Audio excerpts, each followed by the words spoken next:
Welcome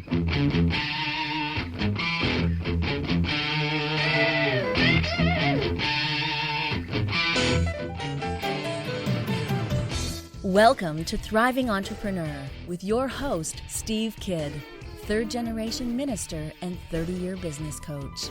Listen in as amazing, world-changing authors, speakers, and coaches share their struggles and victories.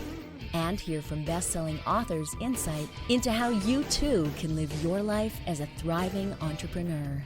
This is Steve. Welcome to Thriving Entrepreneur. Thanks for being with us here today. I appreciate you. I appreciate the time that you take to invest in listening to the show, but also to invest in yourself. Today is your day. I love the book, and yes, it's a Dr. Seuss book, Oh, the Places You Will Go. It starts off with, today is your day. And I'm not going to read the whole book to you here during this show, but I encourage you, even just look it up online and Google and look at some of the great phrases about today being your day and the places that you're going to go with brains in your head and shoes full of feet.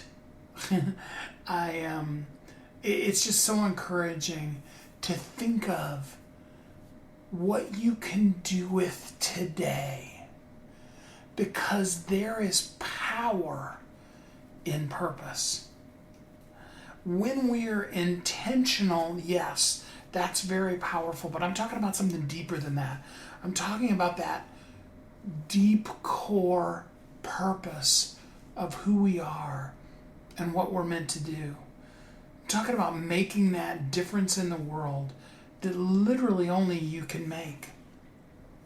There's nobody ever has been or ever will be that will be exactly you. Identical twins aren't even identical. They have differences.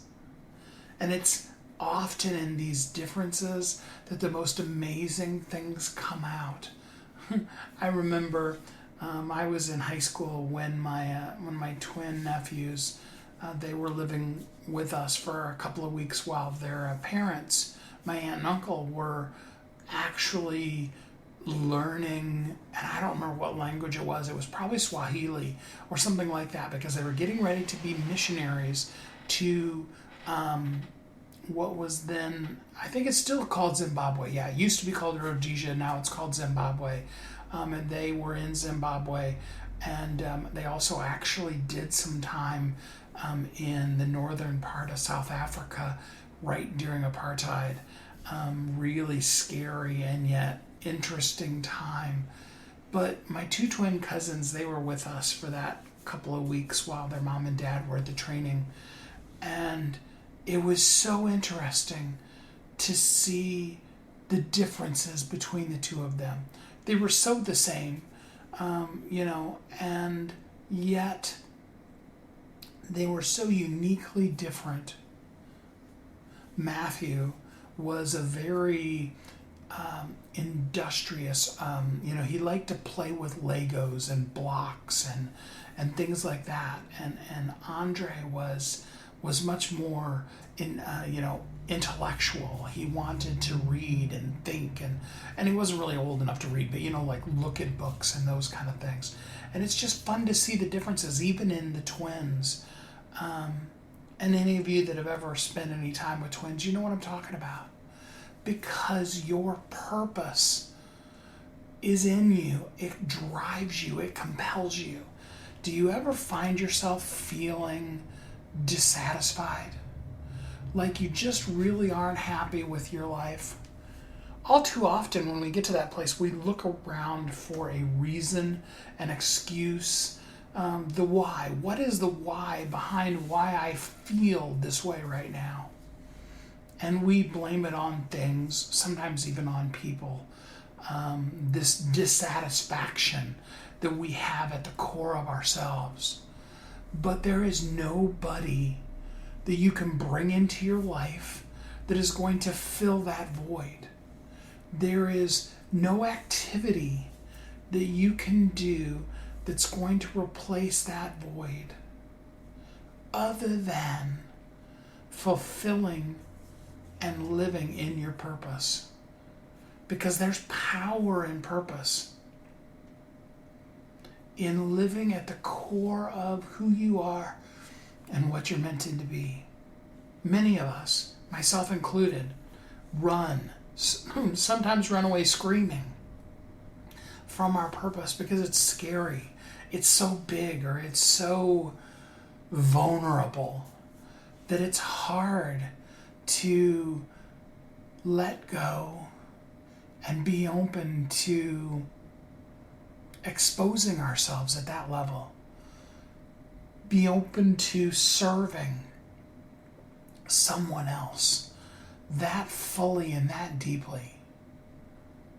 Because, when we reach out, there's the possibility that the person we reach out to will reject us. There is the very distinct possibility that when you live at the heart, soul, and core of your purpose, that what you will find is pain, even hurt and rejection. A good friend of mine, he's even been on the show, Greg Yates, always says, and he's constantly reminding me, it's only through that breakdown that you can get to your breakthrough. You see, if there's nothing blocking you, if there's no obstacles, no pain, no breakdown, then there is no breakthrough. You haven't broken through to anything. To step gently and easily from here to there, that's not a breakthrough. That's just a step. And this is not me wishing, pain on you. I want for your journey to be as easy as it possibly can. But sometimes we shy away from our purpose because the pain, the fear, the rejection that we've already dealt with is just too much. And we just don't feel like we have it in us to do that again, to go down that road one more time, to take that risk. Sometimes it isn't actual pain. It's all of the things that we've created in our mind that are going to be an issue. Things that are going to keep us from doing the thing that we know we're supposed to do. Being driven to live at the ultimate, at the penultimate, highest peak of the best version of ourselves. So my question is, what's holding you back from that power that comes when you're at the core of your purpose? What is the excuse? Come on, it's a sexy excuse. You've come up with it really well. And it sounds so good and it works and you've convinced yourself. What's the reason? What's keeping you from unleashing the power into your life and out into the world that is your purpose? And is the terror that you've created real? Is the rejection that you think is going to come actually there? Are the pains that you've been through too much? You see, a lot of times we excuse ourselves because it's hard. But nothing good comes without work, without hard, sometimes even with struggle. It's worth it. I remember, I don't even remember who said it, but I remember somebody, it may have even been in a movie, they used the phrase, it's the hard that makes it good. If it was easy, everybody would do it. And then it wouldn't be unique, and it wouldn't be special, and it wouldn't be yours. You see, there's a power in your purpose. There is a reason behind who you are and why you're here. And that purpose needs to be fulfilled. It needs to come to light and be shared with the world, because it was never about you. All of us, myself included, have legitimate, in our own mind, reasons why we can't do it again, we can't start. There's too much pain, there's too many things. But that's because we're focused on ourselves. Remember, fear and service can't exist in the same place. And so when we realize that our purpose is here for the person that it's meant to help, to serve, to help them be able to be the best version of themselves, when we fulfill that, when we live that out, then we begin to see ourselves living in the power of our purpose. Because there is power in purpose. If you've never experienced that, I want you to be able to dive deep into your purpose, to be the best version of yourself, and to learn how to live in a true state of thriving. Because when we dive deep into the power of our purpose, then and only then can we live as a thriving entrepreneur. I want that for you. We're going to take our quick first commercial break, and then we're going to be back with some great guests to help you dive in deep to your purpose. We'll be right back. You've heard Kathy and I talk about it. You've seen the workshops. You have watched as others of your friends have become a best-selling author. And now it's your turn. Let me ask you this. What would being a best-selling author do for your business? Over 80% of people surveyed said that they want to write a book, which means that if you're listening, you probably are one of those people. Now is your time, because you have a message that needs to be shared. That message is not for you. It's not for your ego. It is because it serves other people. Kathy and I are here to help you share your unique brilliance with the world. All you need to do is go to WeHelpYouThrive.com, check us out, and find out how you can be a best-selling author today. Welcome back to Thriving Entrepreneur. This is Steve. Welcome back. Thanks for listening to Thriving Entrepreneur today. Today we're going to jump with both feet into our purpose, to find the power that is within that purpose.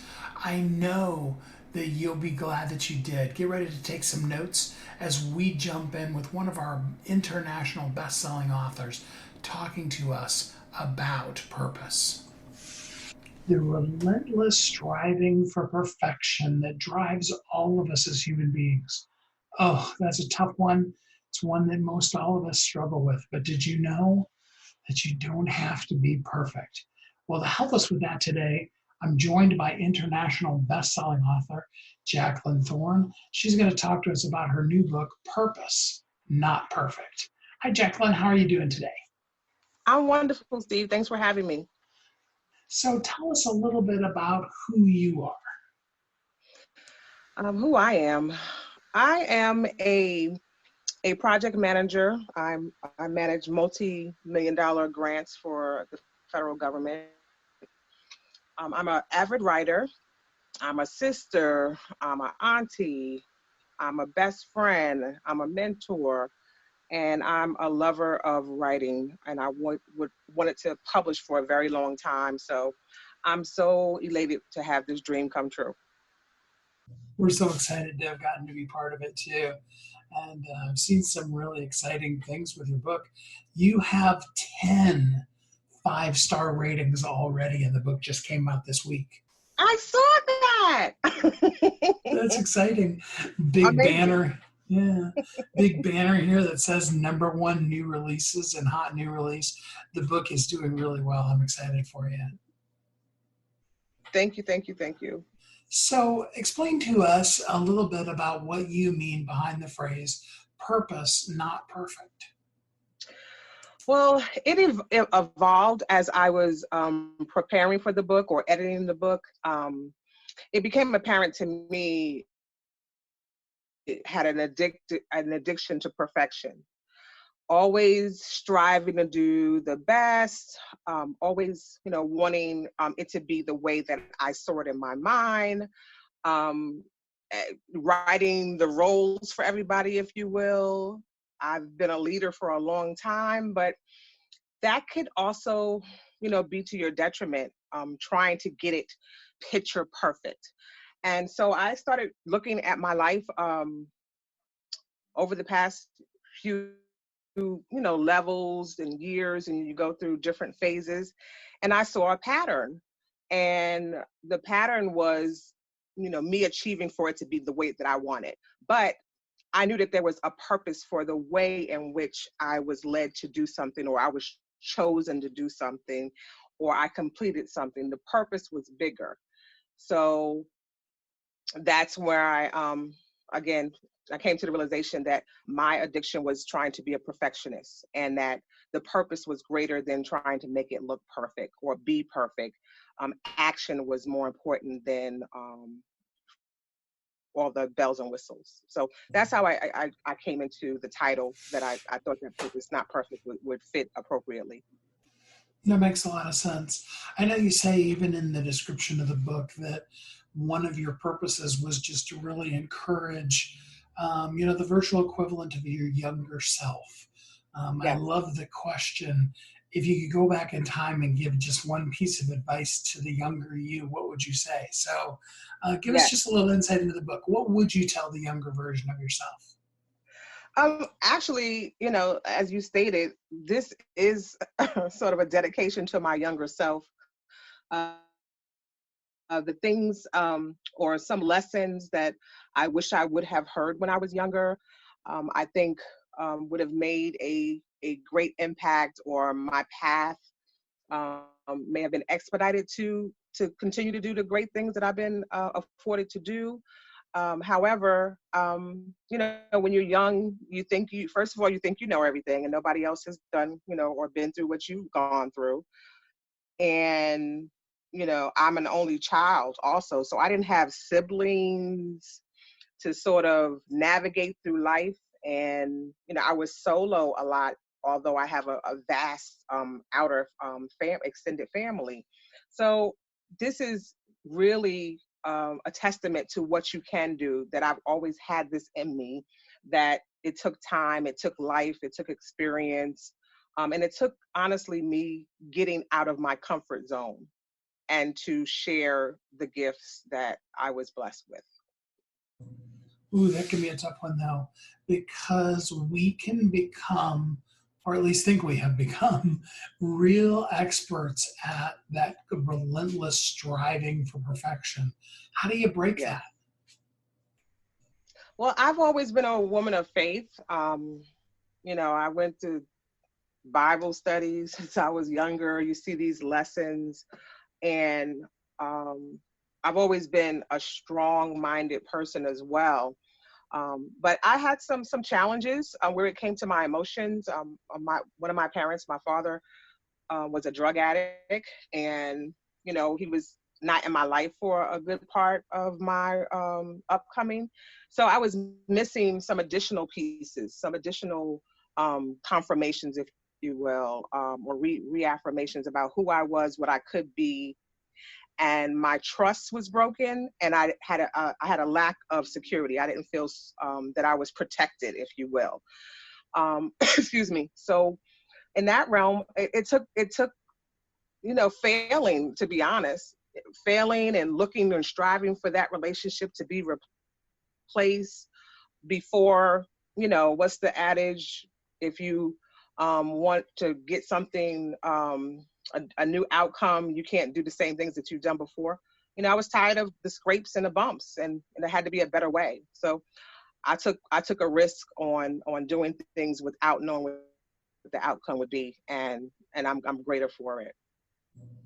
That can be a scary risk, though, to step out into potentially getting hurt when you've been hurt before. Yes, and hurt and hurt over and over again. Different parties, same outcome. Different person, same outcome. I several rounds of that, and resilience. I don't know, babies and fools. That's what they said. God looks after babies and fools. I don't know what it was, why I kept on bumping into the same wall with a different face, but eventually that was enough of that. It was time to try something different. Lean into my faith and not be so fearful. It is really about fear as well. Trying to strive to be perfect is about the fear of being judged by somebody or not doing it good enough, and lean to faith. And it sounds cliche, but it really is about overcoming fear. So what is your favorite part of the book? Or at least today, what's your favorite part of the book?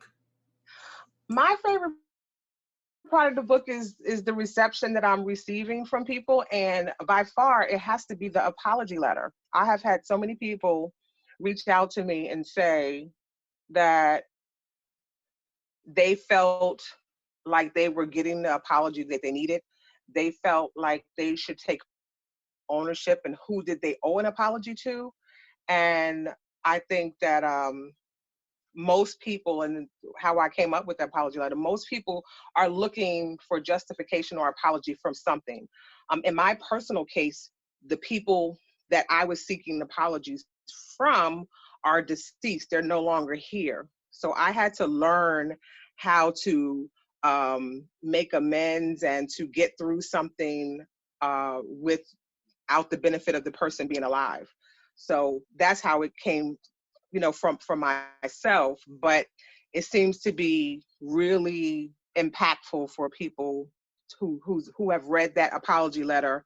And I try to do it in such a way that it covered a gamut of different subjects. But I'm glad that that I included that in there. It's by far been the most rewarding so far. But the whole book is fabulous, so it's hard to choose a part. Oh, but yeah, that's the most gratifying. Absolutely. It's a great book. Can you give us just a little taste of what's included in the apology letter? Sure. The apology letter, I don't have it verbatim, but the apology letter is speaking about the fact that hurt people. And I cover that because someone doesn't know love or they experience hurt and that's their example, then the cycle repeats itself. So they treat you a different way because the way that they was treated, and they don't know how to maybe necessarily love you the way that you deserve to be loved, or that they don't want you to hold on to that thing, because it turns into something else. When you in your head hold on to the things that you're hurt by and you can't release that, sometimes that turns into a physical pain or a physical ailment. And it's important to me, emotional wellness, that you don't hold on to those things. So in an apology letter, it's apologizing, but it's also a release.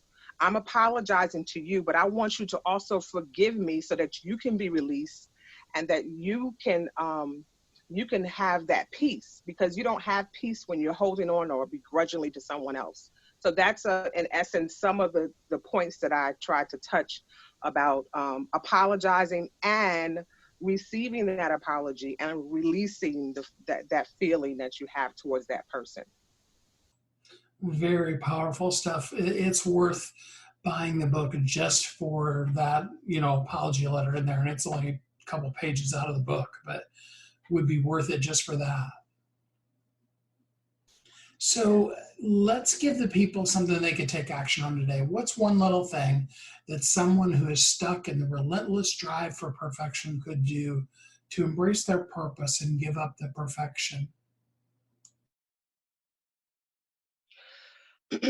I would say one thing that you could do is to stop comparing, or stop seeking validation, from something, even that's yourself. If you are striving to do something, and and if you built this picture in your head about how it's going to turn out, perfection is neat, it's tidy, it's, white glove, but purpose can be messy. And so again, you're going to have to let go of that, the familiarity of being comfortable with the way that you see it, and be willing to let loose a little bit. I hate a few hairs fly there and here and there, because it's worth it for the purpose of moving forward or taking action. And if somebody wanted to go deeper with you and work a little bit more directly, how could a person contact you? I am Lady J Thorne. That's LadyJThorne on all social media: Facebook, Instagram, Twitter. And you can also reach me directly via my Gmail, which is ladyjthorne@gmail.com. I do have a website, but it's not fully up and running yet. But you can definitely always reach me. You can Google me, Jacqueline Thorne, and I have my email and social media. I would love to engage and see how I can help you or guide you towards getting to your dreams. The book is called Purpose Not Perfect, written by international best-selling author Jacqueline Thorne. Jacqueline, thanks so much for spending some time with us on the show today. My pleasure, Steve. I just had to start off this episode with Jacqueline. The book is so powerful, and all too often what we end up doing is we excuse ourselves. We hide behind the very sexy excuse of failure. We never really get to our purpose because we're so busy trying to pursue perfection. And let's be honest, there's only one perfect person that ever lived. They crucified him. So, let's not even try to worry about perfection, but let's dive deep into our purpose. Give your all to being the best version of you that you can be. Don't worry if it's perfect. Just do your best. That's all any of us can do. And when we do, you'll be amazed to see the people's lives who are impacted on a permanent basis because you just simply lived in your purpose and let that crazy pursuit of perfection go. Take a deep breath. Let perfection slide away, and then dive in deep to your purpose. You'll be glad you did. And on the backside of living out that purpose, you will see yourself living as a thriving entrepreneur. We'll be right back. You've heard Kathy and I talk about it. You've seen the workshops. You have watched as others of your friends have become a best-selling author. And now it's your turn. Let me ask you this. What would being a best-selling author do for your business? Over 80% of people surveyed said that they want to write a book, which means that if you're listening, you probably are one of those people. Now is your time because you have a message that needs to be shared. That message is not for you. It's not for your ego. It is because it serves other people. Kathy and I are here to help you share your unique brilliance with the world. All you need to do is go to WeHelpYouThrive.com, check us out, and find out how you can be a best-selling author today. Welcome back to Thriving Entrepreneur. This is Steve. Welcome back. Thanks for listening to Thriving Entrepreneur today. Next up, we are going to talk to an author who is not only embracing her purpose, even though she has an amazing company, she stepped away from that to pursue the political career that she feels driven to do. But secondarily, she has some really great insight into that pressure we put on ourselves that we have to start a job and do the same thing for the next 30 years until we get that gold watch, and that we need everybody around us to live in that world too. That isn't really true. That isn't how any of us really are, and it, especially these days, isn't how most people think or want to work. So let's jump in really deep and see how this author is helping people really discover how to live the best of them in their purpose. Join me in welcoming Brynne Kennedy. Hi, Brynne. How are you today? I am great. Very happy to be on the show. Thank you so much. So, Brynne, I want to jump really deep into talent mobility, but first, tell us just a little bit about who you are. Sure. Well, I spent the early part of my career doing real estate and infrastructure investments all around the world. And through that, I saw that the demographics of the workforce and the way we work were really changing quite significantly. So about 9 years ago, I put all of that learning into a company called Topia. At the time, it was called Move Guides, but called Topia. I founded Topia when I was in business school, kind of pretty much at my kitchen table. And over the last 9 years, grew it to be a global business, created hundreds of jobs, all with good pay, good benefits for our employees, and a culture of supporting workers transition to new jobs and solving problems for customers. Awesome. That is great. So I want you to explain to me, first of all, what even is talent mobility? Sure. So, I spent the last 9 years studying and building a business around the changing nature of work. And what I saw was that the combination of globalization, automation, and demographic change were really fundamentally altering the way that we work.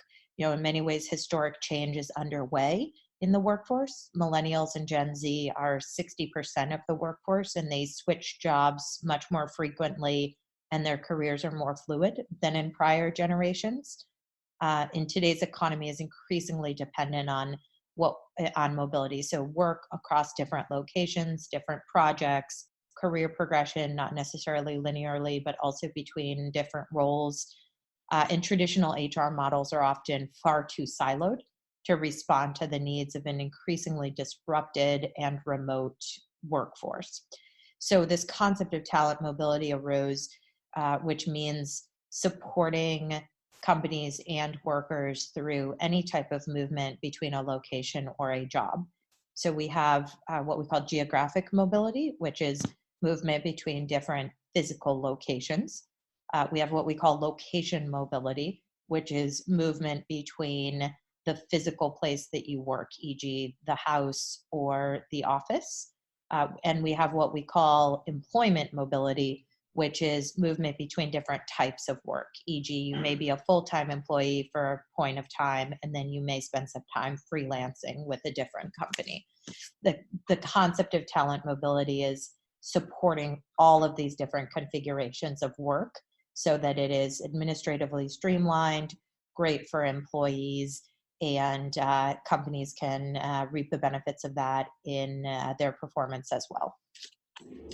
So as an employer, what does a company need to understand about the concept of the coming or already happening talent mobility revolution so that they make the best use of it? I think that what they need to understand much better is that the disruptions in the workforce will be much more frequent than ever before.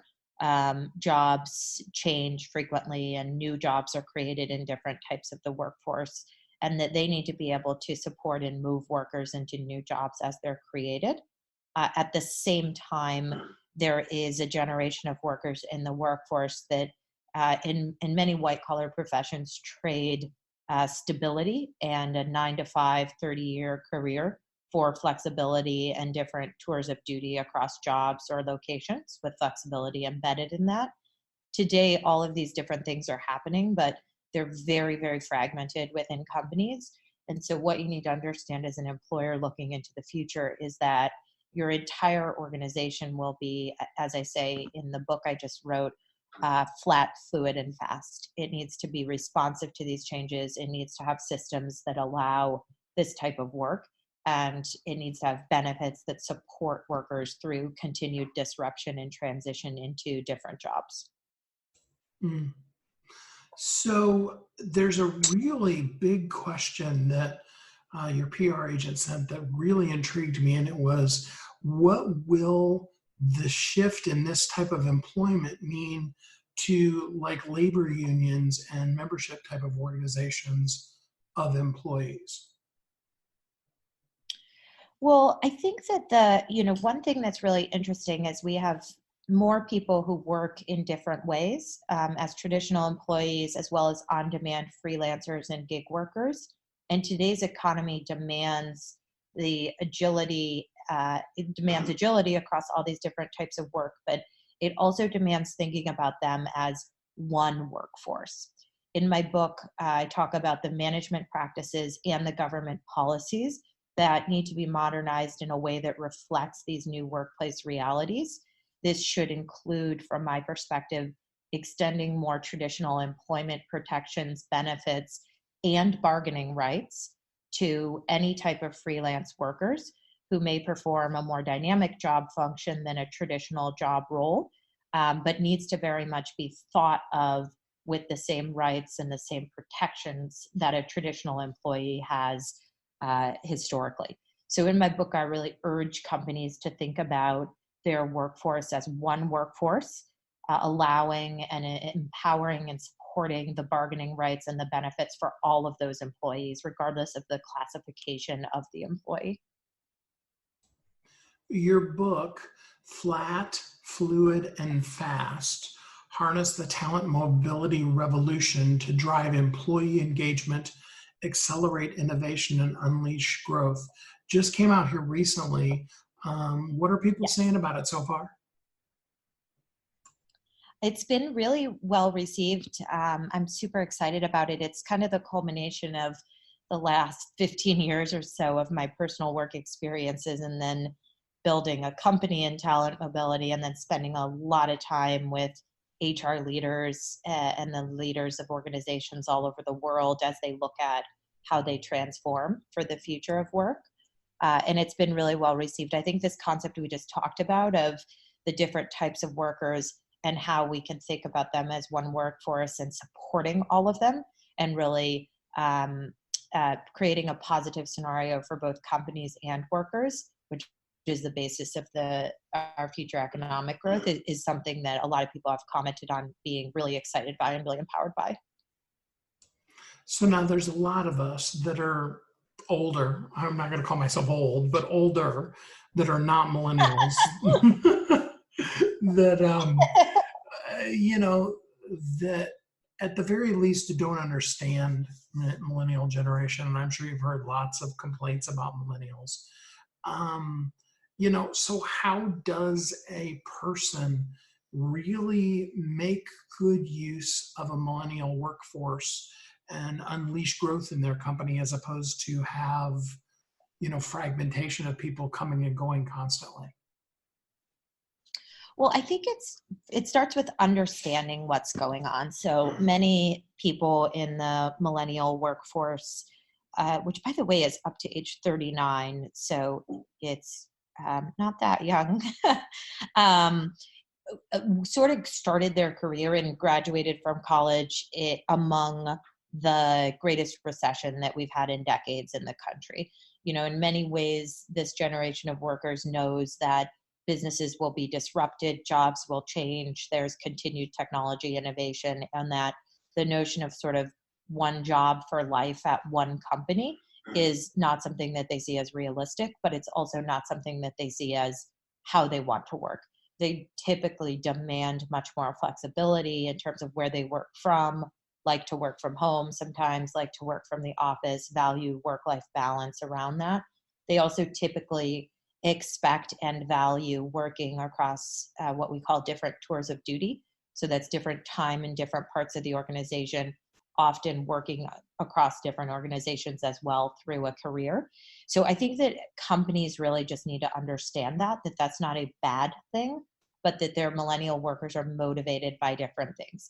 Now, what companies can do, which my book talks about a lot and provides some insight into, is ensure that there is a process for employees going into different roles, doing different projects, and acquiring new skills as they go through their career. So because people are really, really interested in doing that through their career. So the title of the book has me intrigued because I think I get the concept of fluid and fast, but explain to me the three terms: flat, fluid, and fast. What do you mean by that? So the reason that we titled the book Flat, Fluid, and Fast, which is a bit of a mouthful sometimes. So in the book, we talk about it as an F3 company, just to make it a little easier for all of us. But flat is meant to represent this notion of mobility. So not a sort of career ladder, linear career progression, but this notion that there's an organization, there's different jobs that you can work across through a career. And some of the moves that you make may not be upward, but maybe laterally, and you're acquiring different skills as you move laterally between different roles. Kind of a similar idea for location. You know, you could be staying as a project manager as an example, but maybe moving to do that in a different location. So you pick up some different skills with respect to cultural adaptation and exchange and communication as you get there. So that's where flat came from. Fluid, similar idea that a career will not be stagnant, but it will be fluid across different parts of the organization in different locations. And fast is meant to denote that in an era of continuous disruption through technology and through macro forces, companies and workers need to be agile and respond quickly to those disruptions. Okay. Once you explained the flat, then that made sense to me too. My mind wasn't going that direction. So totally unfair question. I'll acknowledge that up front. But what's your favorite part of the book? I don't know. I mean, I loved writing it, so I like all of it. I do really like the last chapter, which kind of sums everything up. The way the book is written is it's 10 chapters, it's 3 sections, and then a conclusion.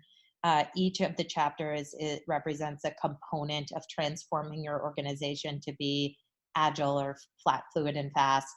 And then the final chapter, chapter 10, kind of ties it all together, and it looks at, okay, if you're a traditional company, how do you actually engineer the change management that's required? If you are starting a new company, how do you start it to be flat, fluid, and fast from the beginning? And the really great thing about that is with the principles of the book, you can start this type of company from anywhere. It really unlocks opportunities to start companies outside of major metro areas, in particular in rural parts of the country, like where I live right now in rural California. And then the final section looks at policies that we can look at as government leaders and as a country to ensure that all of our workers and our businesses are supported through the principles that we discuss in the book, through a changing economy and a changing workforce. And for me, that's really where the societal impact of applying these trends comes in, which is, I guess, my favorite part of it, if I'm going to answer your question directly.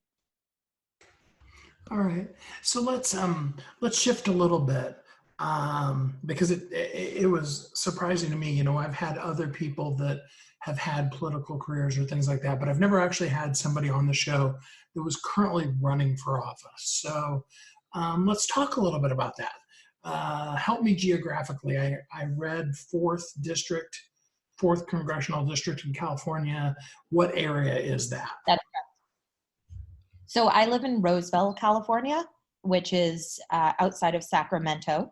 So our district goes from Roseville, where I live, to Lake Tahoe, and also includes Yosemite and the Sierra foothills.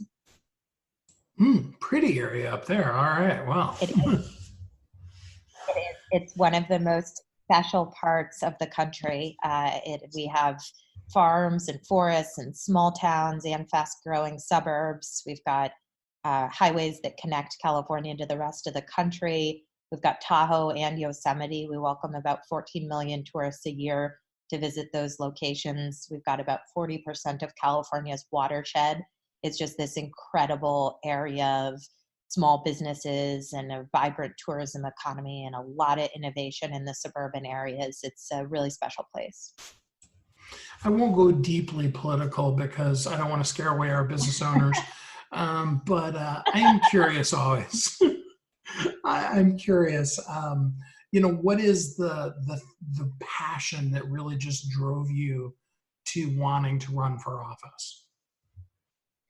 I spent 9 years as a founder and CEO, and through that journey, I, went through what every other founder and CEO or manager goes through: how you create a job, how you manage people, how you make sure that you meet payroll every month. And I also had the opportunity to do policy work in Washington and in Sacramento. And when I started spending some time with government officials, specifically in Washington, I was just really taken aback by the lack of business acumen that I saw in Washington. Just, I guess the way I would say it is I started thinking, gosh, if I did my job like so many people in Washington, mostly the career politicians, do their job, I wouldn't have a job very much longer.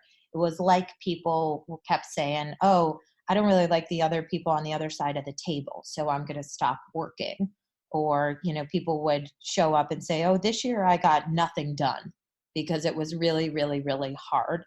And specifically, the incumbent in this area has been in politics for 40 years, has never had a job in the private sector, and is just the embodiment of this partisanship and finger pointing and do nothingness versus action and problem solving and collaboration and welcoming diversity of thought to ultimately solve a problem and come to the best solution, which is such a basic thing in the private sector, but such a difficult thing in the government right now.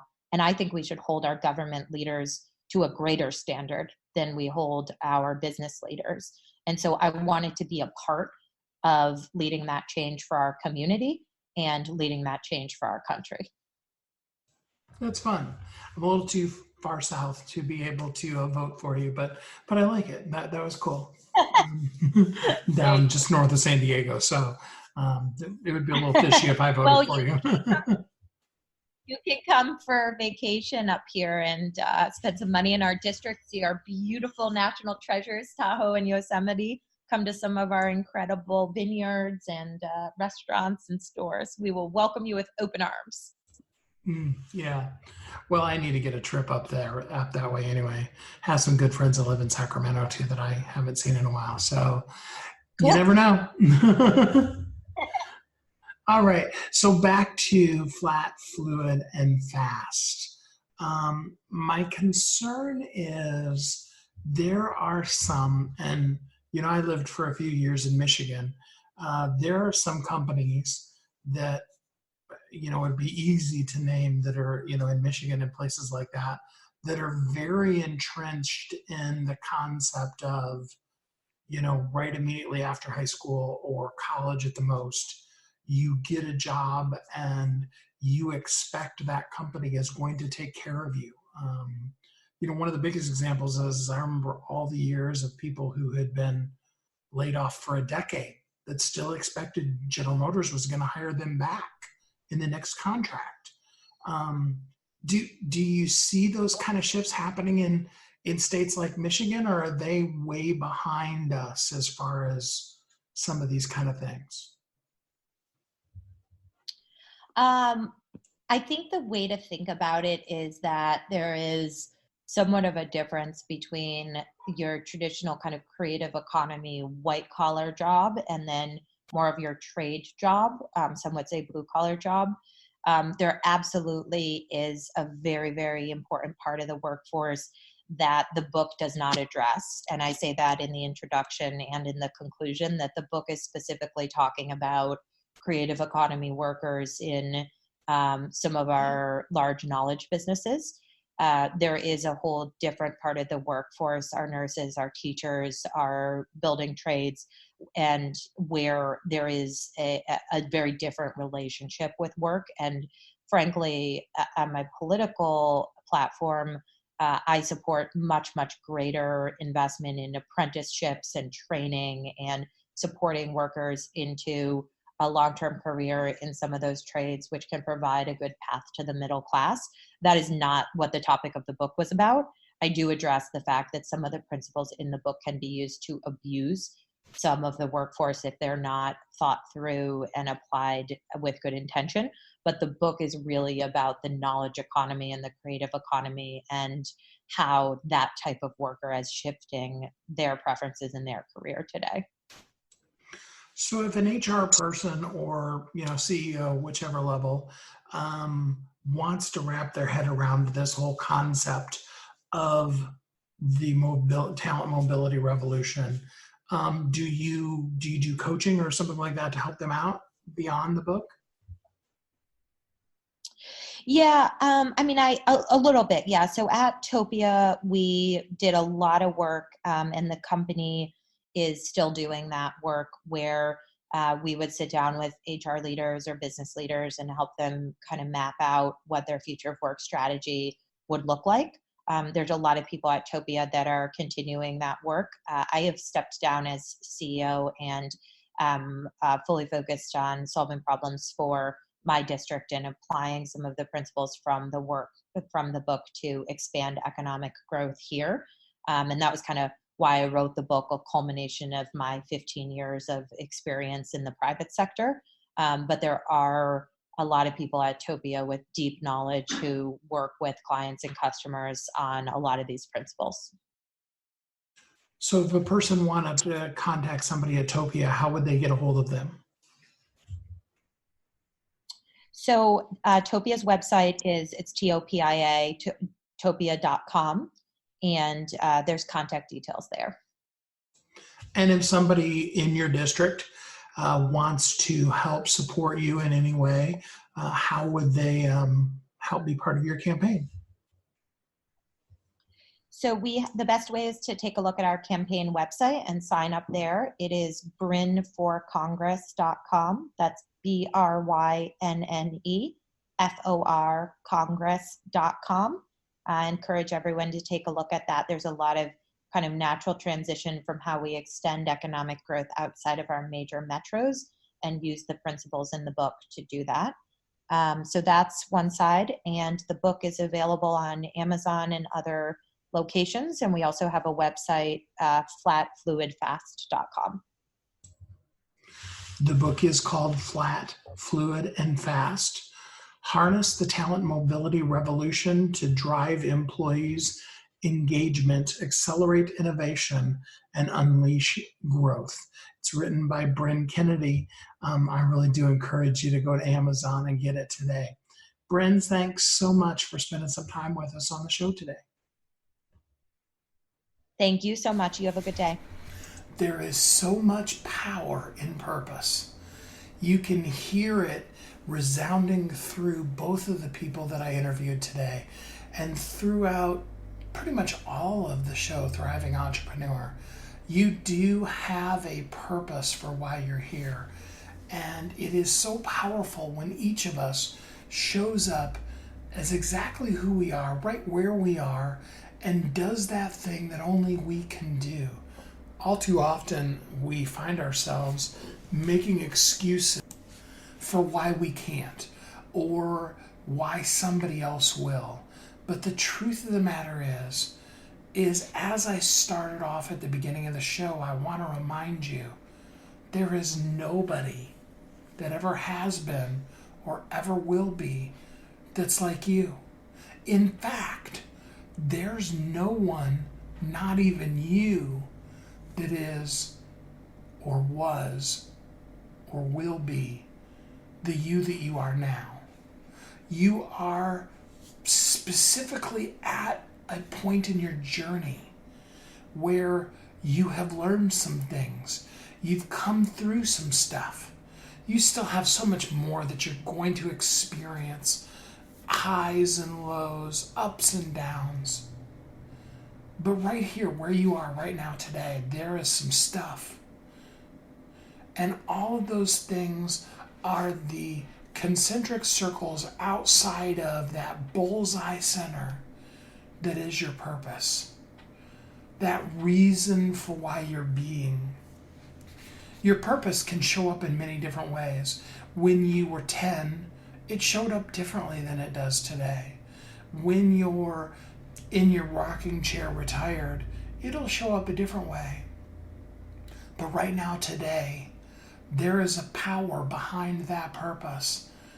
And that power comes more than anything else by sharing all of who you are, what you know, what you've learned, your experiences and your expertise, sharing that with the world and helping make all of our world a better place because of the fact that you lived in your purpose. I want that so much for you all.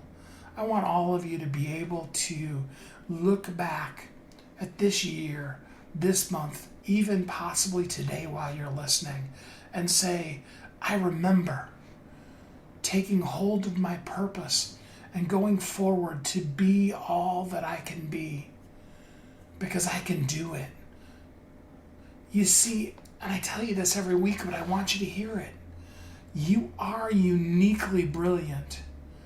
You were created for a purpose, and the world needs you. There is a power in that purpose, a unique, overwhelmingly surprising, amazing power to the purpose of why you're here. Sometimes it can feel so unclear. It can seem so random and like there just is no point. But I promise you there is. Today I challenge you to take up the charge of being the best version of you and sharing all that you are, your purpose, with the world. There is somebody right now that needs what you have to share. Get that book out there. Share that message with the world. Be the best you that you've ever been, and lean into being an even better you tomorrow. Find the power in your purpose. Live in it. Be all that you can be.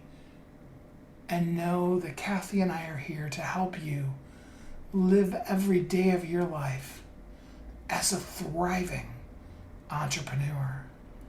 Until next time, I truly hope that you find power in your purpose and have a great week.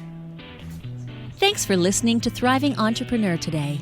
If you want to get your question answered, send an email to questions@wehelpyouthrive.com. We look forward to you joining us again next time. You've heard Kathy and I talk about it. You've seen the workshops. You have watched as others of your friends have become a best-selling author. And now it's your turn. Let me ask you this. What would being a best-selling author do for your business? Over 80% of people surveyed said that they want to write a book, which means that if you're listening, you probably are one of those people.